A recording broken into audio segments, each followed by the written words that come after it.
30cm의 여행을 쉬지 말아야 한다라는 말이 있습니다. 30cm의 여행을 쉬지 말아야 한다는 말입니다. 무슨 뜻일까요?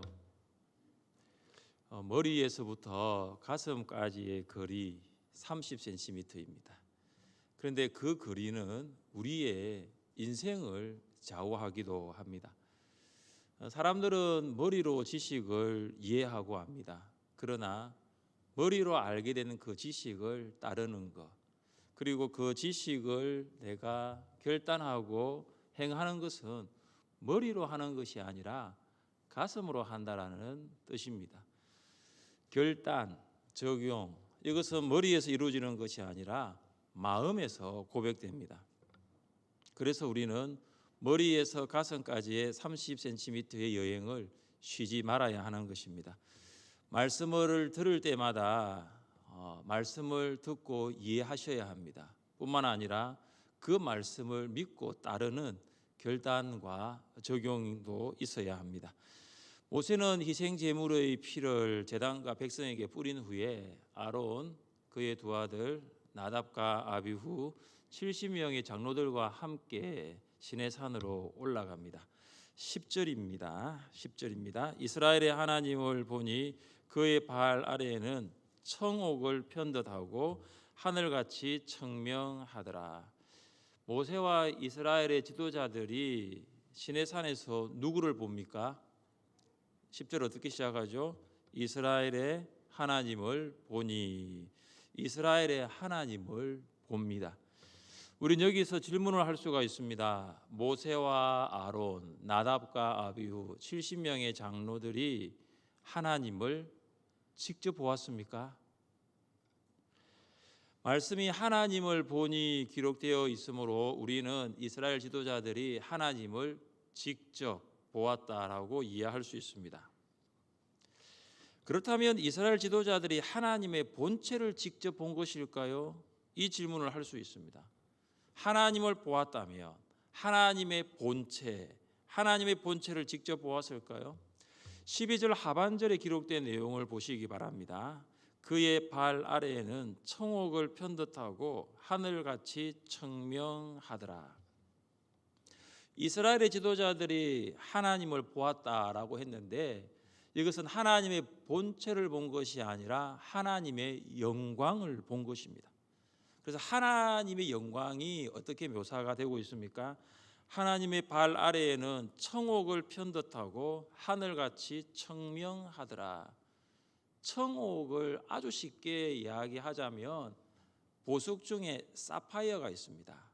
푸르고 투명한 사파이어 보석을 생각하시면 됩니다. 그래서 이스라엘 지도자들이 본 하늘이 어떤 하늘이냐? 사파이어 보석으로 이렇게 포장된 마치 고속도로와 같은 그런 하늘을 본 것입니다. 그런데 이스라엘 지도자들이 이 하나님의 영광 앞에서 어떻게 하고 있는지를 보십시오. 오늘 이 10절은 그들이 어떻게 하고 있는지를 정확하게 말하지 않고 있는데 하나님의 발 아래 있다라는 것을 통해서 우리는 그들이 하나님의 영광 앞에 엎드려 있다라고 생각할 수 있습니다. 하나님의 발 아래에 있다라는 것의 영광이 그들이 엎드려 있는 것입니다.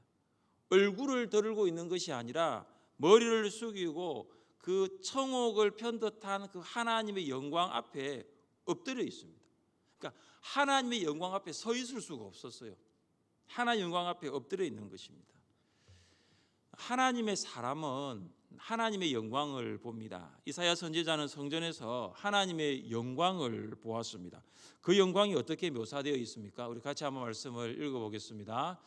우시야 왕이 죽던 해에 내가 본즉 주께서 높이 들린 보좌에 앉으셨는데 그의 옷자락은 성전에 가득하였고 이사야는 보좌에 앉으신 하나님의 옷자락이 성전에 가득한 것을 보았습니다. 이사야가 보았던 하나님의 영광은 성전에 가득한 옷자락입니다. 사도 요한은 밤모습에서 하나님의 영광을 보았습니다. 그 영광이 어떻게 묘사되어 있습니까? 같이 한번 읽어보겠습니다. 내가 곧 성령에 감동되었더니 보라 하늘에 보좌를 베풀었고 그 보좌 위에 앉으신 이가 있는데, 요한은 보좌에 앉으신 하나님의 영광을 보았습니다. 요한이 보았던 하나님의 영광은 바로 하늘 보좌입니다. 사랑하는 성도 여러분, 여러분은 이사야 선지자와 사도 요한처럼 하나님의 영광을 보기를 원하십니까? 성도는 하나님의 영광을 사모해야 합니다. 성도는 이 신앙생활을 하면서 하나님의 영광을 경험해야 합니다. 하나님의 영광을 볼 수 있는 방법이 있습니다. 우리가 시내 산을 갈 수도 없고 밤모섬을 갈 수도 없지 않습니까? 코로나인데 어디 가겠습니까? 그죠? 그러나 매일매일 우리의 삶 속에서 하나님의 영광을 볼 수 있는 방법이 있습니다. 성경은 분명히 말씀하고 있습니다. 같이 한번 읽어보겠습니다. 본래 하나님을 본 사람이 없으되 아버지 품속에 있는 독생하신 하나님이 나타내셨느니라. 아멘. 사도 요한은 하나님을 본 사람이 없다고 합니다. 그런데 오늘 우리가 읽은 출애굽기 24장 10절 말씀은 이스라엘의 하나님을 본이라고 했지 않습니까? 하나님의 본체가 아니라는 거죠. 하나님의 본체를 본 사람이 없다라는 것입니다. 이스라엘의 지도자들과 같이 하나님의 영광을 볼 사람이 있습니다. 이사야와 사도 요한과 같이 하나님의 영광을 본 사람들은 있습니다. 하나님께서는 예수 그리스도를 통해서 자신을 나타내셨습니다. 예수님은 성육신하신 하나님이십니다. 우리는 예수님을 통해서 하나님을 볼 수 있습니다. 하나님의 영광을 볼 수 있습니다.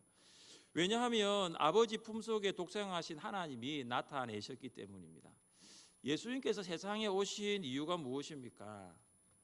예수님이 세상에 오신 이유는 우리에게 하나님을 설명하기 위해서입니다. 그래서 예수님은 하나님의 설명자입니다. 하나님의 설명자이신 예수님을 제쳐놓고 아무도 하나님을 알 수가 없습니다. 예수님의 말씀과 예수님의 인격으로 하나님을 설명하십니다. 예수님은 말씀을 통해서, 인격을 통해서 하나님이 어떤 분이신가를 설명하십니다. 그래서 우리는 예수님의 말씀과 인격을 통해서 하나님을 볼 수 있는 것입니다. 사랑하는 성도 여러분, 우리는 예수님을 통해서 하나님을 볼 수 있습니다. 예수님의 말씀과 예수님의 인격이 가장 분명하게 나타난 곳이 어디일까요? 어디일까요? 김 집사님. 오늘 기도가 너무 은혜스러웠습니다. 예수님의 말씀과 예수님의 인격이 가장 잘 나타난 곳이 어디일까요? 성경이죠. 성경입니다. 성경을 읽으면 예수님의 말씀을 들을 수 있고 성경을 읽으면 예수님의 인격을 느낄 수 있습니다. 어제부터 성경 통독 수련회가 시작이 되었습니다. 50분 동안 성경을 읽고 그리고 10분을 휴식하는 패턴으로 오후 1시부터 6시까지 5시간 동안 진행이 되고 있습니다. 먼저 낭독자 4분이 낭독을 하시는데 주어진 분량의 성경을 읽고 다음은 참석한 또 성도들이 함께 성경을 읽습니다. 그러니까 성경을 읽으면서 말씀을 듣고 또 성경을 읽으면서 예수님의 인격을 느낍니다. 이 성경 통독 수련회는 어떤 시간이냐? 예수님의 말씀을 듣는 시간, 예수님의 인격을 느낄 수 있는 시간입니다. 우리는 양육과 훈련을 통해서 이 성경을 가지고 공부를 합니다. 그리고 지난 2번에 걸친 오후 예배 시간에 큐티 학교를 통해서는 성경을 내용을 관찰하고 또 연구도 하고 느끼고 결단과 적용을 합니다. 성경을 묵상하기도 하고 암송도 합니다. 성경 공부, 연구, 묵상, 암송이 주는 유익이 참 큽니다. 그런데 성경 통독 수련을 통해서 느낄 수 있었던 것은 뭐냐? 성경을 읽는 자체만으로, 성경을 공부하는 것도 아니고 성경 말씀을 암송하는 것도 아닙니다. 큐티 학교에서 배웠던 것처럼 느끼고 내용을 관찰하고 단락을 나누고 본문을 요약하고 결단과 적용하는 것도 아닙니다. 성경을 읽는 거예요. 그런데 성경을 읽는 것만으로도 하나님이 경험되었습니다. 하나님이 경험되었습니다. 낭독자들과 참석자들이 성경을 합독하면서 여러분이 앉아 계신 이 본당에 하나님께서 우리와 함께 계시다는 것을 느낄 수 있었어요. 저만 느꼈습니까? 그렇더라고요. 제가 그걸 느꼈어요. 성경을 함께 읽는데 제가 설교를 한 것도 아니에요. 우리 이거 가지고 우리 공부합시다 한 것도 아닌데 성경을 읽는데 하나님의 영광이 이곳에 가득하다는 것, 하나님이 우리와 함께 계시다는 것을 느낄 수가 있었어요. 그 성경을 읽는 것만으로도 충분히 하나님을 경험하는 거예요. 궁금하시죠? 이틀 남았습니다. 어느 집사님은 이틀 동안 오전에 출근하고 오후에 반차를 내고 오셨더라고요. 한번 궁금하시면 한번 와보세요. 내일 1시에 오시면 돼요. 더 많은 성도님들이 참석하시면 좋겠습니다. 너무 좋아요. 성경을 읽는데 그냥 통독이잖아요. 오늘 사도행전 5장까지 읽었습니다. 마태복음부터 사도행전 5장까지 읽었는데 그냥 읽는데 하나님을 경험하는 거예요. 읽는데 하나님을 느끼는 거예요. 하나님의 영광이 이곳에 가득한 것을 경험할 수가 있습니다. 하나님께서 모세에게 말씀하십니다. 우리 12절 말씀을 함께 읽겠습니다. 12절입니다. 여호와께서 모세에게 이르시되 너는 산에 올라 내게로 와서 거기 있으라. 내가 그들을 가르치도록 내가 율법과 계명을 친히 기록한 돌판을 내게 주리라. 아멘. 하나님께서는 이제 모세만 따로 구분하여서 산 꼭대기에 올라오도록 하십니다.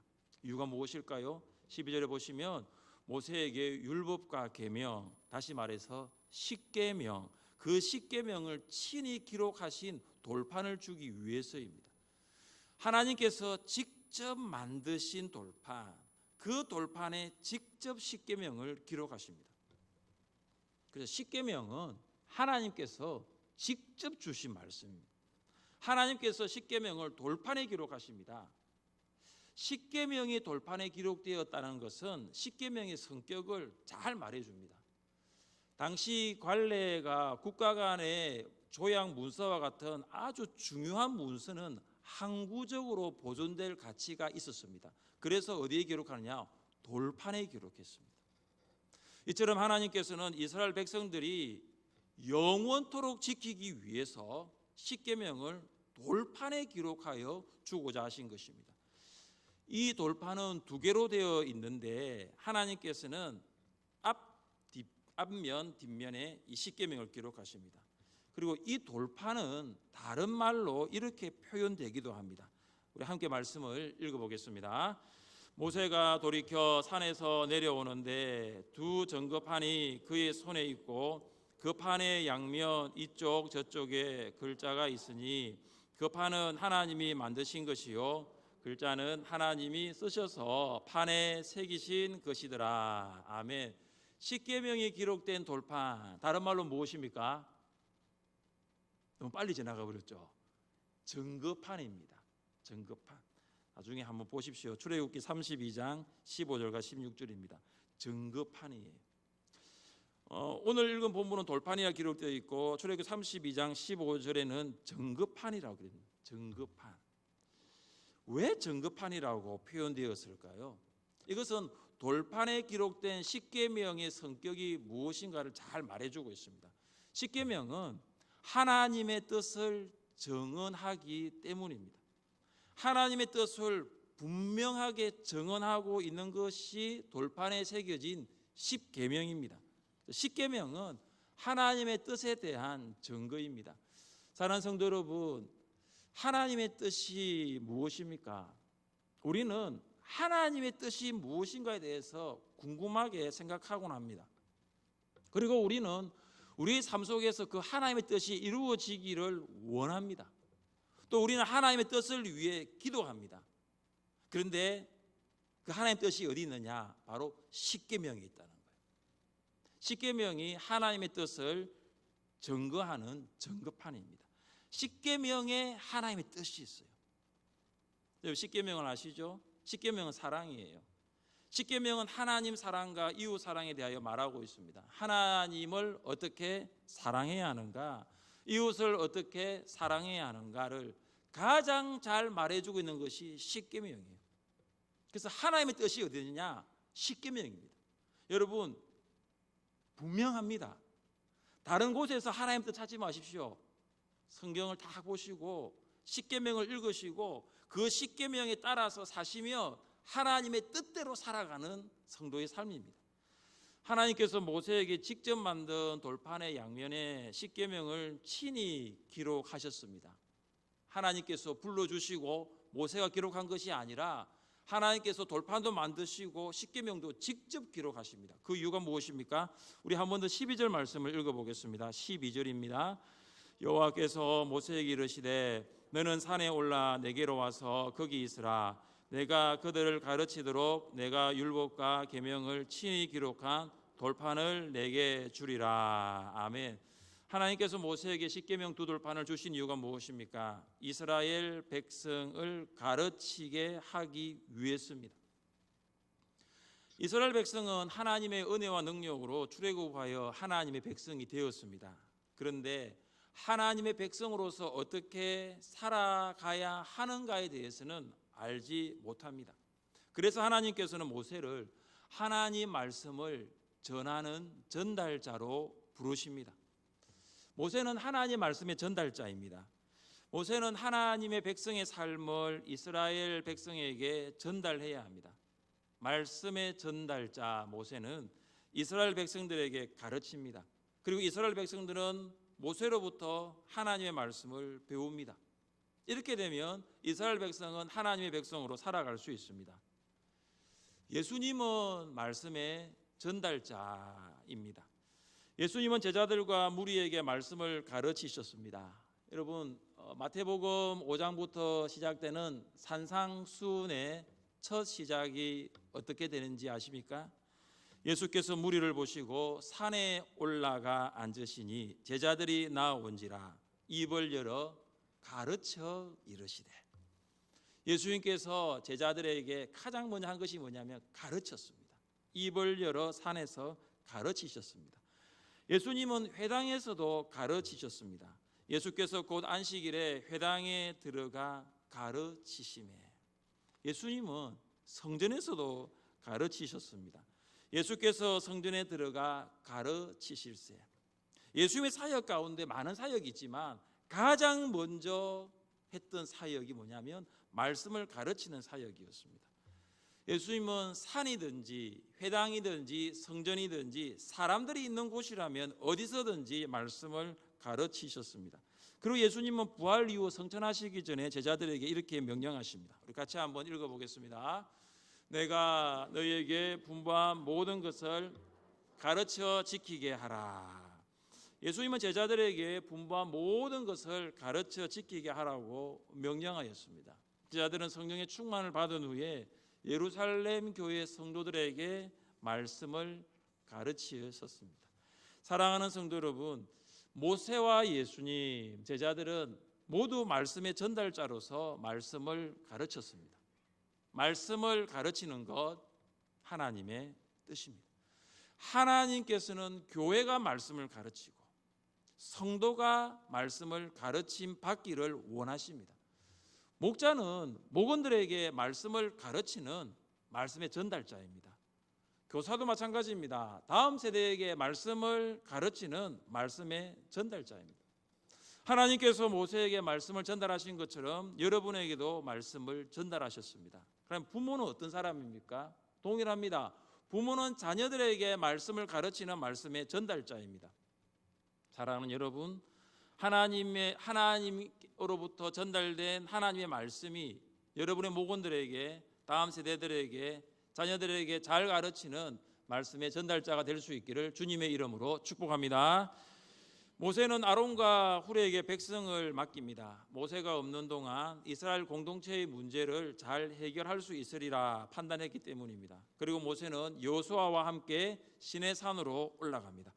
모세는 어느 시점부터는 십계명이 기록된 돌판을 받기 위하여 여호수아를 두고 모세 홀로 올라가기 시작합니다. 16절입니다. 16절을 함께 읽겠습니다.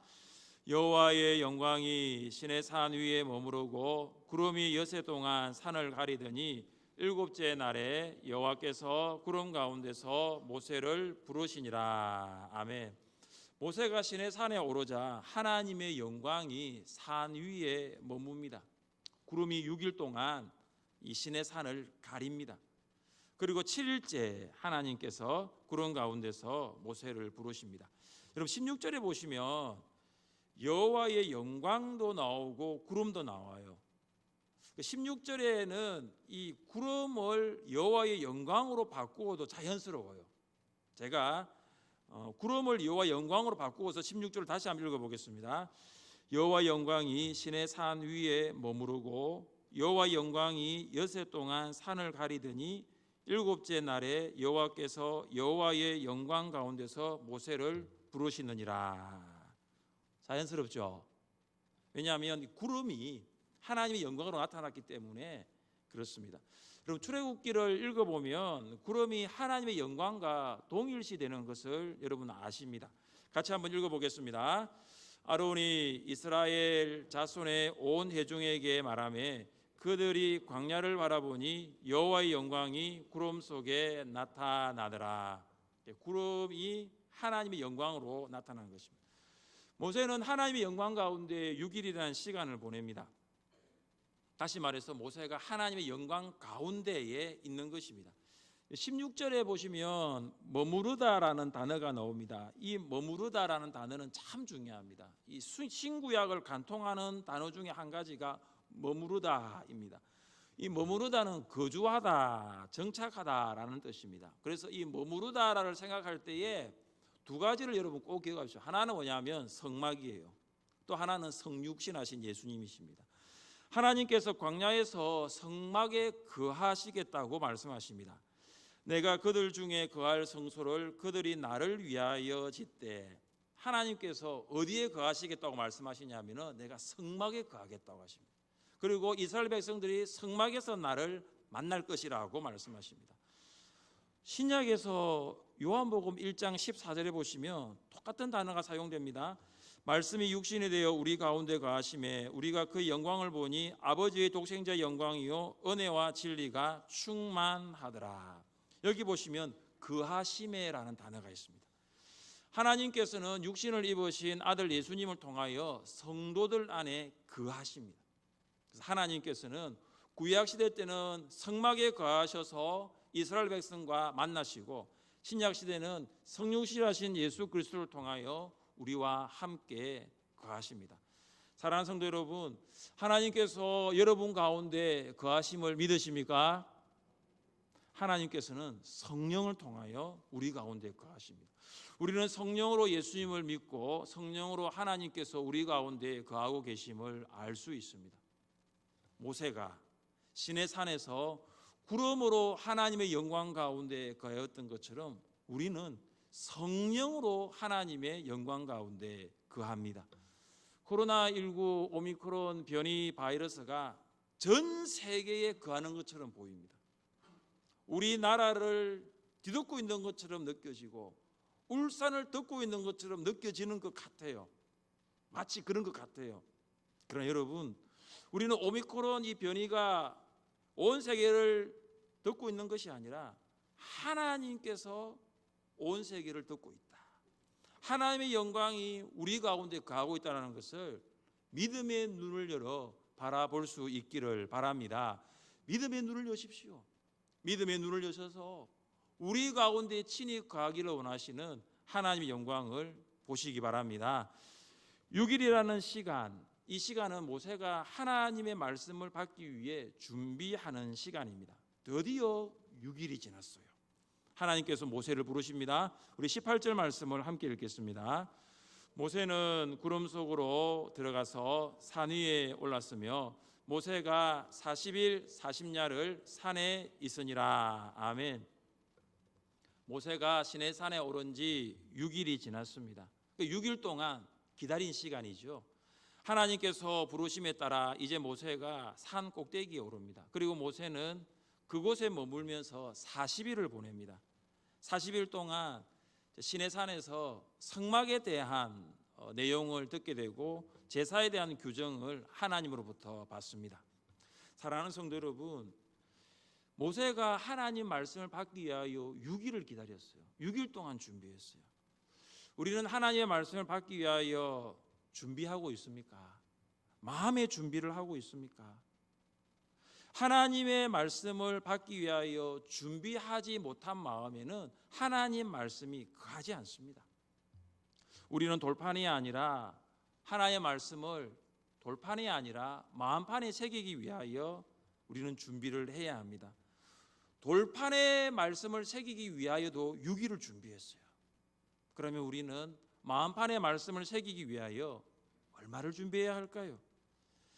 마음판에 말씀이 새겨질 것을 사모하면서 하나님의 말씀을 받을 준비를 날마다 할 수 있는 여러분 될 수 있기를 주님의 이름으로 축복합니다.